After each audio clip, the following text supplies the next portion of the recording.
안녕하세요. 크립토TV입니다.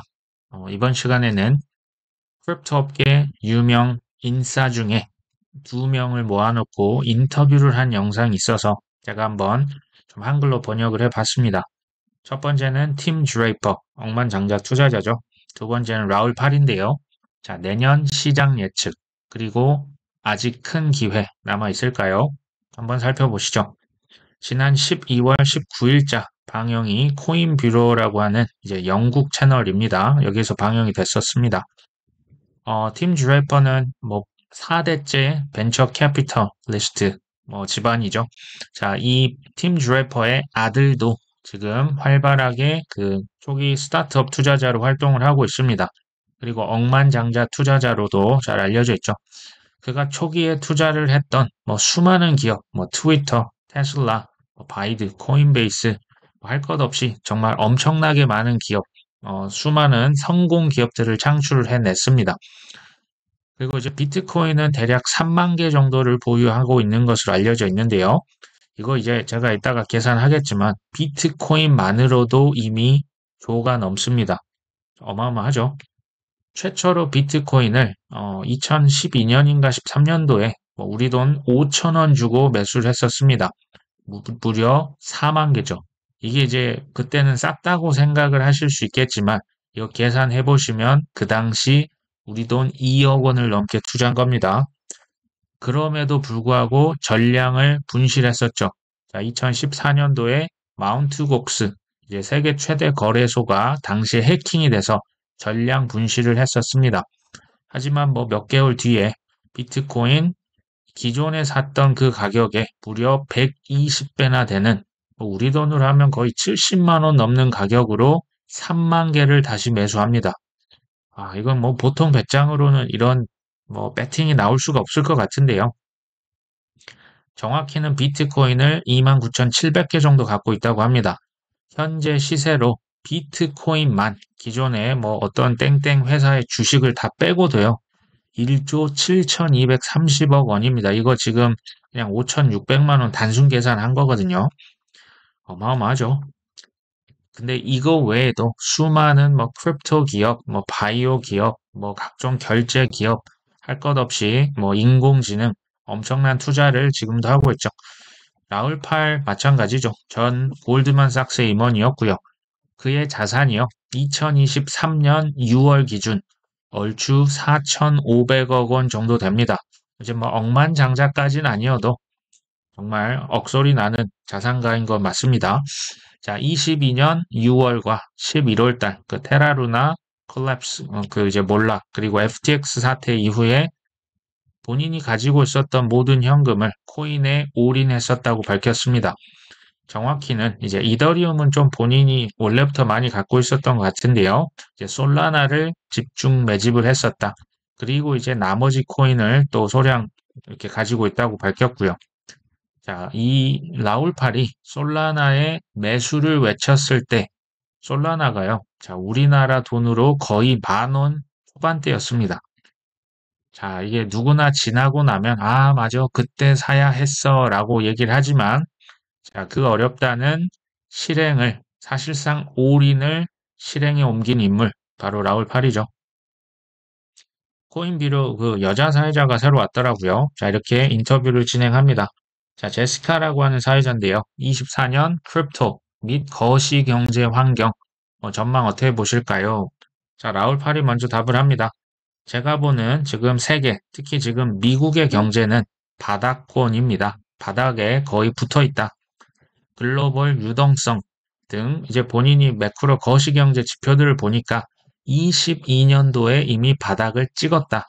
자, 시장은 이미 그때를 선반영을 해서 그러니까 이제 경기 침체, 경기 유동성도 메말라 붙으니 이제 긴축 정책을 하고 금리를 그토록 올리니 시장은 그걸 선반영하죠. 그러니까 바닥을 22년도에 찍었다.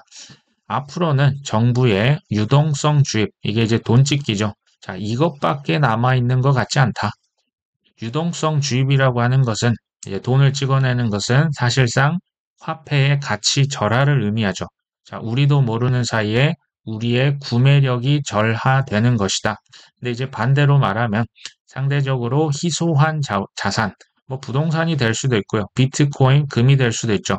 자, 이런 것들의 자산 가격은 상승할 수밖에 없다.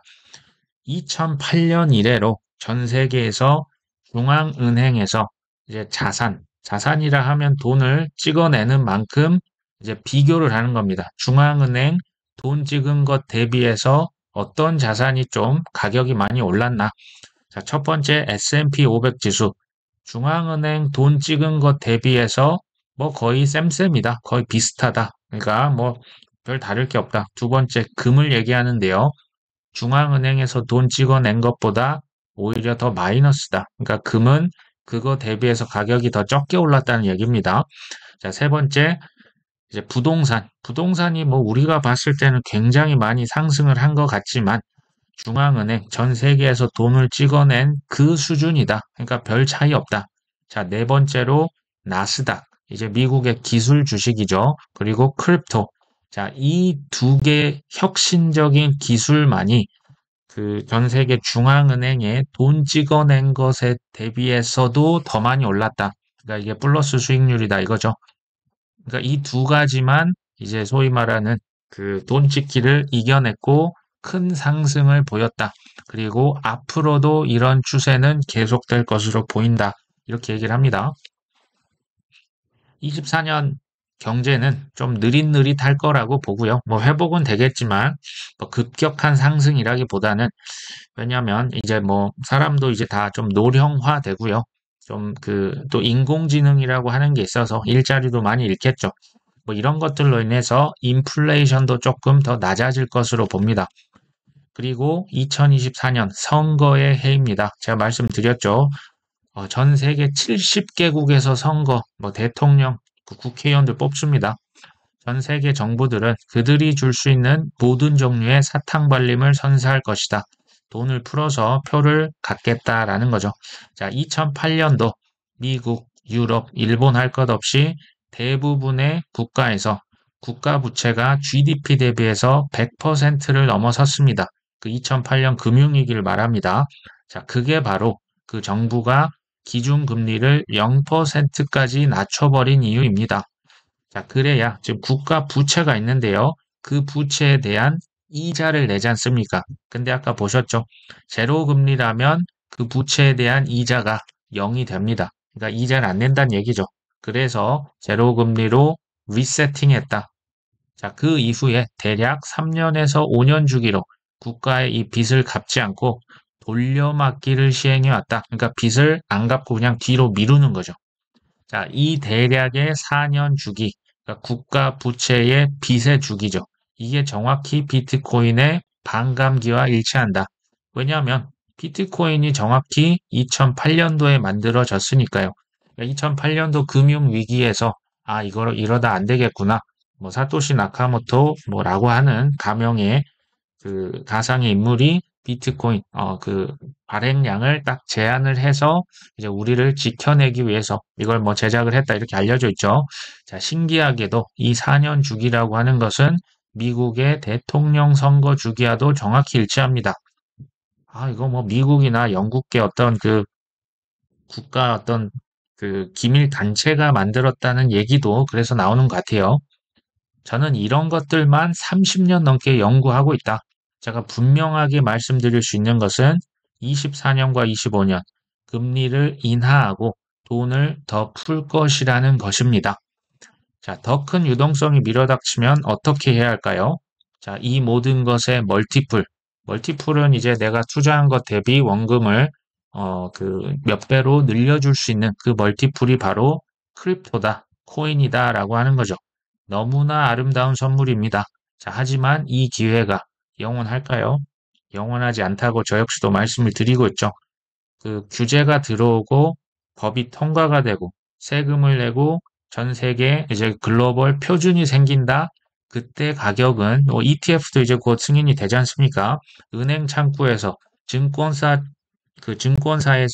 뭐 ETF다, 펀드다 해서 지금 우리 그 주식 사듯이 살 수 있으면 그때 비트코인, 이더리움, 주요 크립토들은 지금 이 가격 다시는 만나볼 수 없습니다.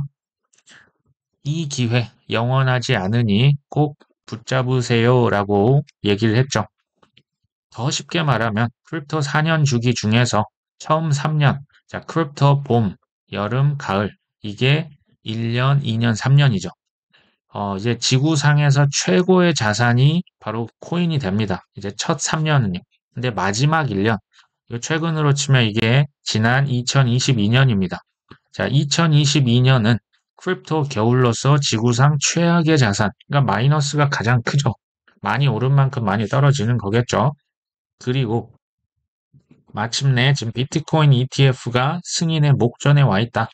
자, 24년이 이제 유동성의 해죠. ETF가 승인이 뭐 비트코인 다음은 이더리움, 그 다음에 뭐 솔라나, 아발란체, 체인링크 나올 수 있습니다. 그리고 최고의 수익률을 보여줬던 자산이죠. 자, 이 세 개가 만나면 붐 하고 가격이 올라갈 것이다 라고 얘기를 하죠. 그리고 이제 지난 2020년과 21년도 팀 드레이퍼를 포함해서 그 투자자들, VC들이 크립토 산업에 우리 돈 약 90조 원을 투자했었다.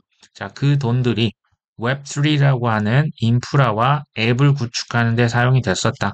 자, 이번 사이클 최소 현재 지금 디지털 지갑 5억 개 정도 된다고 하는데요. 이게 10억 개 이상으로 늘어날 것이다. 최소 2배, 3배가 될 것이다.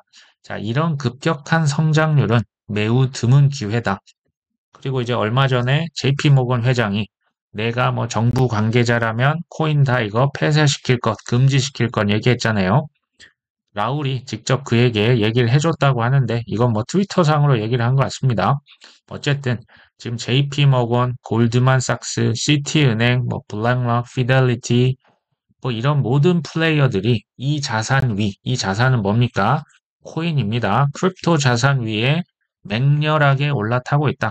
사실 금융기관이 아니어도 뭐 스포츠 브랜드, 럭셔리 브랜드, 뭐 리테일 브랜드, 뭐 음식 가게, 뭐 햄버거, 뭐 신발 가게, 뭐 나이키죠, 뭐 리복, 뭐 엔터테인먼트, 자 모든 브랜드가 웹3에 좀 올라타고 있다.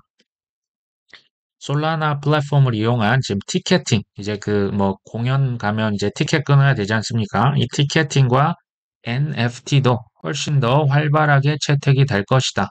자, NFT는 단순한 뭐 JPG 파일이 아닙니다 하고 또 웃죠. 지금 NFT 상당히 저평가된 영역인 거 맞습니다. 자, 여기에 스테이블 코인 급 부상까지 해서 더 더해질 수 있다. 이렇게 얘기를 합니다.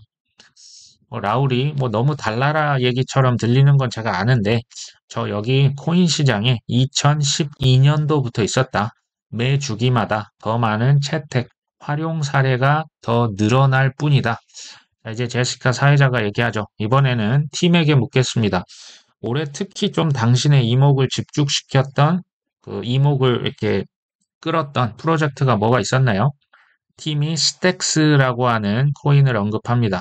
자, 스택스는요, 쉽게 말하면 그 비트코인은 사실 그 이더리움이나 솔라나 아발란체 같은 플랫폼의 기능이 사실 없지 않습니까? 그냥 디지털 금이었는데, 스택스는 이 비트코인에 플랫폼 레이어 1, 레이어 2 기능을 집어넣은 어떤 그런 프로젝트라 보시면 됩니다.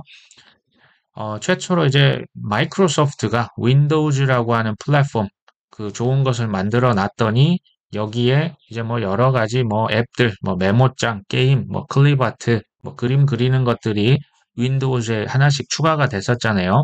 이것에 이제 비유를 하더라고요. 자, 비트코인이 뭐 최초의 플랫폼은 아니지만 이 위에 뭐가 하나씩 좀 얹어지고 있다. 사람들이 그 NFT, 뭐 오디널스라고도 하죠. 디파이, 스마트 계약 등 주요 기능을 비트코인으로 가져오고 있습니다. 저는 이 비트코인의 플랫폼 기능도 강화될 거라고 봅니다. 근데 이제 라울 팔은 옆에서 듣고 있다가 무슨 소리 하는 거야? 라고 하는 표정을 짓습니다. 왜냐하면 사실 그 플랫폼은 뭐 이더리움, 솔라나, 아발란체, 뭐 니어 프로토콜 이런 플랫폼 레이어 1, 2들이 굉장히 많지 않습니까? 굳이 비트코인에 왜 저런 기능을 추가하지? 라는 표정으로 좀 지켜보는 것 같아요. 자, 그리고 당신이 가게 사장이라고 하면 뭐 물건 사고 계산할 때 처음부터 테조스를 받겠다고 하진 않을 거다. 당연히 비트코인을 먼저 받겠죠. 그 당신의 첫 디지털 이제 지갑이 생겼는데 처음으로 코인을 살 때 비트코인을 사지, 뭐 카르다노를 사야지, 뭐 갑자기 뭐 아발란체를 사야지라고 하진 않을 것이다. 그러니까 이제 뭐 여자 사회자는 뭐 재밌게 지켜보는데 라울 팔은 계속 표정이 뭐 계속 무슨 소리 하는 거야 라는 표정을 짓더라고요. 자, 혹자는 비트코인이 너무 느리다. 그리고 수수료는 비싸다라고 뭐라 뭐라 하겠지만 지금 비트코인 라이트닝 네트워크 이거 이제 좀 결제를 트랜잭션을 엄청나게 빠르고 저렴하게 할 수가 있는 소프트웨어 그 업그레이드인데 이게 이제 점점 업그레이드가 되고 있죠. 스택스 아까 말씀드린 그 플랫폼 기능을 비트코인에 추가한 그런 프로젝트라 보시면 되죠. 자, 오픈노드에서 비트코인이 이제 구동을 시키면 비자 카드의 네트워크보다 더 빠른 거래가 가능할 것이라고 믿습니다라는 표현을 합니다. 현재 그렇다는 얘기는 아니겠죠. 제가 예전에 말씀드렸던 뭐 캐시 우드나 이런 팀 드레이퍼들 혁명 기술에 혁신에 투자하는 사람들은 이런 믿는다라는 표현을 많이 쓴다고 말씀을 드렸죠. 사실 이건요. 비트코인을 디지털 금 정도로만 이제 제한해서 보시는 분들과 플랫폼 기능도 있고 결제까지 모든 것이 가능하다라고 보는 사람들 간에 지금 의견이 갈린다고 보시면 됩니다.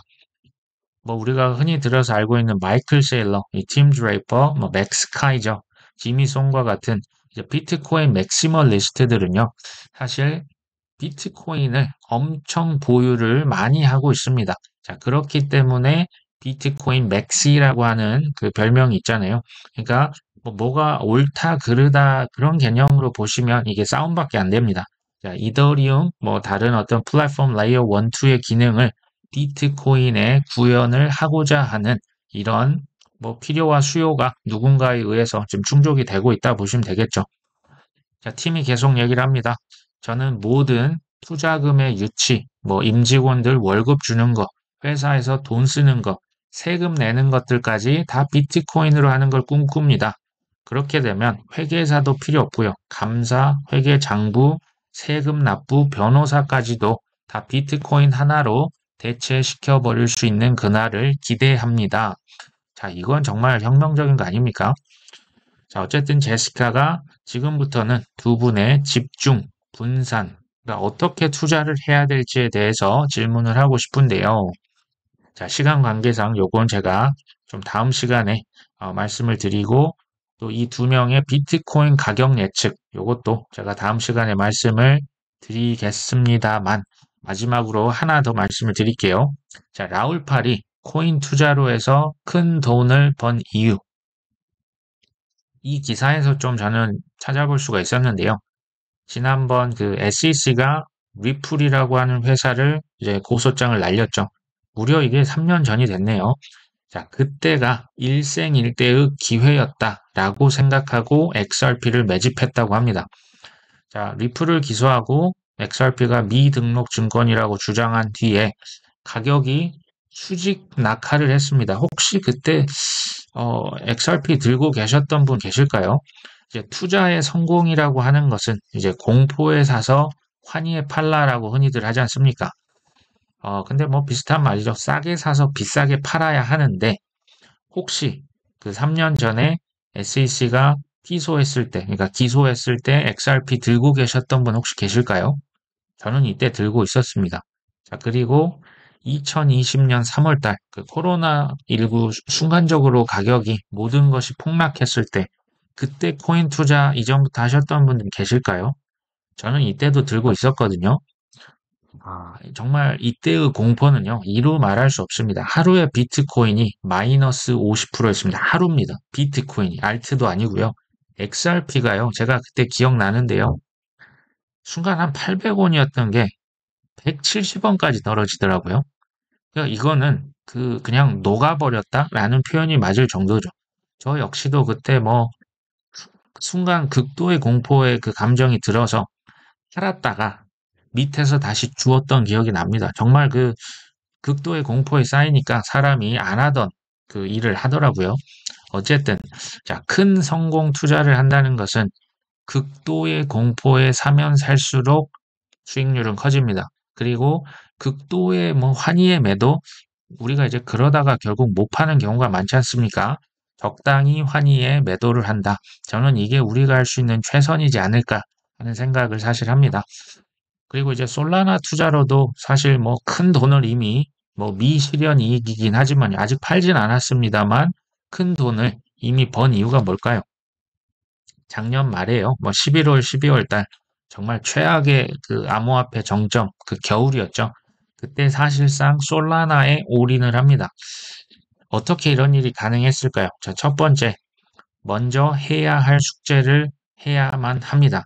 자, 라울 팔이 그 이더리움에 대해서는 예전부터 좀 많이 보유를 했고 공부를 했었죠. 자, 근데 그 다음 이더리움 킬러라고도 불리는 솔라나가 그러니까 이제 트랜잭션 그 거래 처리량이 어마어마하고 수수료도 너무 낮단 말이었죠. 근데 솔라나를 괜찮다고 지켜보고 있었는데 그런 초우량 자산, 가능성이 있는 자산이 최고로 미움을 받을 때까지 인내합니다. 자, 이게 정말 저는 대단하다고 봅니다. 그래서요, 이게 뭐 바닥이 설사 아니어도, 우리가 바닥을 어떻게 압니까? 바닥이 아니어도 이만하면 됐다, 기회다 싶으면 그냥 집중 매수를 하는 거죠. 이게 이제 거의 올인입니다. 뭐 어떤 분들은 분할로 사시는 경우도 있는데요. 라울팔은 집중 매수를 작년 5월, 6월 달, 그리고 작년 11월 달에 했다고 하더라고요. 저 역시도 지난 몇 달간 뭐 알고랜드, 도치코인, 솔라나, 뭐 폴카닷, 뭐 코스모스, 특히 이제 샌드박스, NFT가 지금 상당히 인기가 없죠. NFT 뭐 그 디센트럴랜드도 그렇고요, 플로우도 그렇고 뭐 최고점 대비하면 뭐 정말 처참합니다. 자, 어찌됐건 저 역시도 이런 좀 알트들을 매집을 했었는데요. 사실 지금은 비트코인 매수는 조금 꺼려지는 가격대이긴 합니다. 지금은 이미 그 ETF 기대감 때문에 많이 올라 있죠. 근데요, 아직도 주요 알트코인 중에서 최고점 대비를 해보면요. 여전히 마이너스 7, 80, 뭐 90% 가는 코인도 사실 많습니다. 저는 아직도 기회가 있다라고 생각을 합니다. 자, 충분하게 뭐 제가 뭐 좋다 하더라, 누가 샀다 하더라. 자, 이거는 이제 충분치 않잖아요. 자, 충분한 공부를 하시고 확신만큼 매수를 하는 겁니다. 단 빚은 제외를 하고요. 확신만큼 매수하셔서 인내하셔야죠. 그리고 파는 것까지 했을 때 이게 내 돈입니다. 안 팔고 그냥 기분만 좋았다가 나중에 마이너스 90% 가면 그 내 돈 아니겠죠. 자, 오늘 방송은 여기까지 하고요. 다음 시간에 더 그 다음 얘기를 드릴 수 있도록 하겠습니다. 오늘도 끝까지 시청 감사합니다.